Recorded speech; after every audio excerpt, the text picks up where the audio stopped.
मैं SN Jha ideal unique education में आप सभी का स्वागत करता हूं। आज का हमारा वीडियो है प्रीपोजिशन में होने वाले कंफ्यूजन का पूर्ण समाधान। आज के बाद पुनः गलतियां नहीं होंगे, ये ध्यान में रखना है। बार बार देखेंगे, यूज करेंगे तो निश्चित रूप से गलती होने का संभावना ही खत्म हो जाएगा। तो पहला वर्ड है विथ, फ्रॉम, बाय, थ्रू। लगभग एक ही समान यूज होता है, लेकिन विथ का प्रयोग हम करते हैं ऐसे वस्तु जिसके माध्यम से हम कोई काम पूरा करते हैं। जैसे मैं जेल पेन से लिखा करता हूं, वह जेल पेन से लिखता है। He writes with gel pen. अब से का अंग्रेजी होता है फ्रॉम, लेकिन यहां लग गया विथ, इसलिए कि लिखने का काम तो पेन करता है, मैं नहीं। इसी तरह वह कुल्हाड़ी से लकड़ी काटता है। कुल्हाड़ी से लकड़ी काटने का मतलब है लकड़ी काटने का काम तो कुल्हाड़ी करता है, वह तो नहीं। इसलिए हम कुल्हाड़ी के माध्यम से काम करते हैं, इसलिए ऐसे वाक्य में हम विथ का प्रयोग से के बदले करेंगे। As for example, he cuts wood with an axe. यहां से के बदले हो जाएगा विद, इसलिए कि ये पॉइंट को ध्यान में रखें कि जिसके सहारे हम काम करते हैं, ऐसे छोटे छोटे एम्युनिशन, हथियार, टूल्स के साथ हम विथ का प्रयोग करते हैं। अगर हम फ्रॉम की बात करें तो फ्रॉम का मतलब होता है से, लेकिन ये सेपरेशन को बतलाता है। जब कोई वस्तु किसी वस्तु से अलग होता है तब हम वहां से का अंग्रेजी फ्रॉम देते हैं। जैसे बाल्टी से पानी लाओ, तो बाल्टी से पानी अलग होगा तभी हम लाएंगे, इसलिए यहां हो जाएगा from the bucket. Bring water from the bucket, यहां से का अंग्रेजी हो गया फ्रॉम। ठीक इसी तरह से बाय, बाय का प्रयोग साधारणतः हम लोग इस सब्जेक्ट के साथ करते हैं। जैसे written by him, done by Mohan, तो सब्जेक्ट काम करने वाला है मोहन, इसलिए बाय लगा दिया। तो ये ध्यान रखना है सब्जेक्ट के साथ लगता है। दूसरे, अब वाहन यातायात के जो साधन होते हैं उसके साथ भी हम बाय लगाते हैं, लेकिन बाय लगाने के बाद ध्यान रखना है प्रीपोजिशन के साथ आर्टिकल नहीं आएगा। जैसे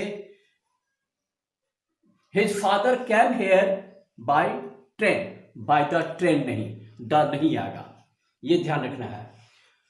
थ्रू होता है वही जिसके माध्यम से हम काम करते हैं, न तो अलग होता है न उसको होकर जाते हैं। होकर के अर्थ में, जब हम होकर के अर्थ भाव प्रयोग होगा, होकर या होते हुए। जैसे वह नवादा होते हुए यहां से आया, वह नवादा होते हुए यहां आया। ही कैम हियर थ्रू नवादा। तो यहां होते हुए से के हम अंग्रेजी यहां से भी लगा सकते, वह नवादा से आया, नवादा होते हुए आया या नवादा होकर आया। तो इस तरह विद का प्रयोग इम्यूनिशन टूल्स के साथ करते हैं। फ्रॉम का प्रयोग जब कोई बहुत सेपरेशन होता है, अलग होता है, तब होता है। बाय का प्रयोग वाहन के साथ, सब्जेक्ट के साथ, और थ्रू होकर, होते हुए के अर्थ में। अब हम नेक्स्ट में चलते हैं over. On, over, above, upon, सबका मतलब होता है ऊपर, लेकिन ऑन का मतलब होता है ऊपर जब उस पर स्थापित होता है। जैसे book is on the table, book किताब पर स्थित है, स्थापित है, तभी हम करते हैं। जब स्थापित रहता है तब होता है ऊपर का अंग्रेजी ऑन। चिड़िया पेड़ पर बैठी है, birds are sitting on the branch of a tree, पेड़ के शाखा पर बैठी है, तो बैठी है स्थित है। इस तरह जब कोई वस्तु किसी दूसरे वस्तु पर में स्थित रहता है तब हम ऊपर के अंग्रेजी के लिए ऑन लगाते हैं। लेकिन जब उस वस्तु से ऊपर होता है, जिसको हम टच नहीं किए रहता, छुआ नहीं रहता है, स्पर्श नहीं करता है, तब लगाते हैं ओवर। लेकिन ये ध्यान रखना है कि अधिक ऊपर नहीं, हम उसे छू सकें, हटा सकें, तब लगाते हैं ओवर। जैसे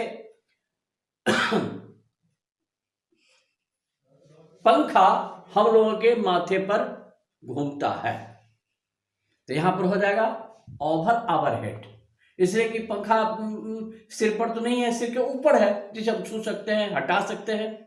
ऐसे जगह पर में ओवर लगता है ऊपर के लिए। यदि बहुत अधिक ऊपर होता है, जिसको हम छू नहीं सकते हैं, हटा नहीं सकते हैं, सिर्फ देखते हैं बहुत परेशानी से, ऐसे जगह ऊपर के लिए अबव लगता है। जैसे plane is hovering above the tree. इसी तरह kites are flying above the house. इसी तरह यदि अपॉन की बात करें तो अपॉन होता है जब किसी प्रयास से कोई वस्तु कहीं गिरता है। जैसे हम कहते हैं I throw the stone upon, यहां हमारे प्रयास से उसके सिर पड़ गया। Cats jump upon the rat, the tiger jumps upon the hunter. ऐसे जगह पर में जब किसी प्रयास से कोई वस्तु किसी दूसरे वस्तु के ऊपर पड़ता है तब लगाते हैं अपॉन। इस तरह एक बार फिर से, ऑन का मतलब होता है जब कोई वस्तु किसी दूसरे वस्तु पर स्थित रहता है तब ऊपर के लिए ऑन लगाते हैं। स्पर्श नहीं किए रहता है, कुछ खास इतना ऊपर होता है जिसे छू सकते हैं, हटा सकते हैं, टच नहीं किया हुआ रहता है, तब होता है ओवर। और जिसको हम टच नहीं कर सकते हैं, छू नहीं सकते हैं, स्पर्श नहीं कर सकते, कठिनाई से देखते हैं, बहुत ऊपर है, उस पर लगता है ओवर। लेकिन जब किसी प्रयास से कोई वस्तु किसी दूसरे वस्तु पर जाता है तब लगाते हैं अपॉन। इस तरह अगर इसे ध्यान में रखें तो निश्चित रूप से इन सभी का कंफ्यूजन नहीं होगा और गलतियां नहीं होंगे। इसे बार बार देखेंगे तो निश्चित रूप से गलती होने की संभावना ही खत्म हो जाएगी और मार्क्स भी अच्छे आएंगे। इसे बार बार देखने की कोशिश करना और साथ ही साथ इसे दूसरे को शेयर भी करने से, डिस्कस करने से भी हम देखें, डिस्कस करें तो निश्चित रूप से आसानी से याद हो जाएगा। इसे सब्सक्राइब जरूर कर लेंगे नहीं किए हो तो, और बेल आइकन को दबा देंगे ताकि समय पर आता रहे, और शेयर करें ताकि दूसरे साथियों को भी लाभ हो, और आपको लाभ होगा इसलिए कि डिस्कस हो जाएगा। Thank you.